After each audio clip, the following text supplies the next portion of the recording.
अमेरिकी राष्ट्रपति चुनाव से पहले हुए प्रेसिडेंशियल डिबेट में देश के राष्ट्रपति जो बाइडेन को अपनी बात रखने में काफी मशक्कत करते हुए देखा गया है। वहीं रिपब्लिकन उम्मीदवार डोनाल्ड ट्रंप पूरी डिबेट के दौरान उन पर हावी रहे, जिसके बाद डेमोक्रेटिक पार्टी के नेता और समर्थक भी जो बाइडेन की सेहत को लेकर चिंता जाहिर कर रहे हैं। उनकी उम्मीदवारी पर सवाल उठ रहे हैं। डेमोक्रेटिक सांसद लॉयड डॉगेट ने एक बयान देते हुए कहा कि जो बाइडेन को राष्ट्रपति पद की रेस से हटने की मैं हिदायत देता। डिबेट के बाद राष्ट्रपति की सेहत को लेकर चल रही चर्चाओं पर जो बाइडेन ने प्रतिक्रिया दी है। बाइडेन ने डिबेट में कमजोर दिखने की वजह अपनी अंतर्राष्ट्रीय यात्राओं को बताया है। राष्ट्रपति ने एक फंडरेजर प्रोग्राम में कहा कि सच ये है कि आप जानते हैं मैं बहुत होशियार नहीं हूं। मैंने बहस से पहले अंतर्राष्ट्रीय यात्राएं की हैं और अपने अधिकारों की बात नहीं सुनी और वापस बहस में शामिल हुआ।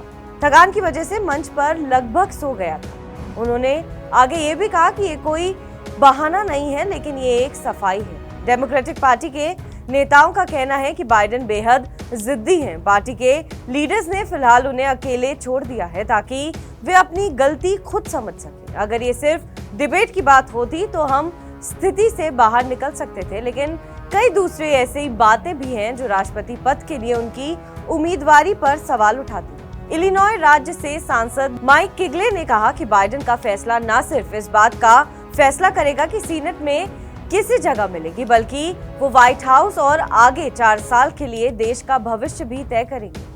अमेरिकी पत्रकार टकर कार्लसन ने कहा कि पूर्व राष्ट्रपति बराक ओबामा लोगों से कह रहे हैं कि बाइडेन जीत नहीं सकते हैं, लेकिन ओबामा किसका समर्थन कर रहे हैं ये नहीं बता रहे हैं। ओबामा और बाइडेन के बीच रिश्ते कभी ठीक नहीं थे। एक समय पर दोनों नेता एक दूसरे के आलोचक थे।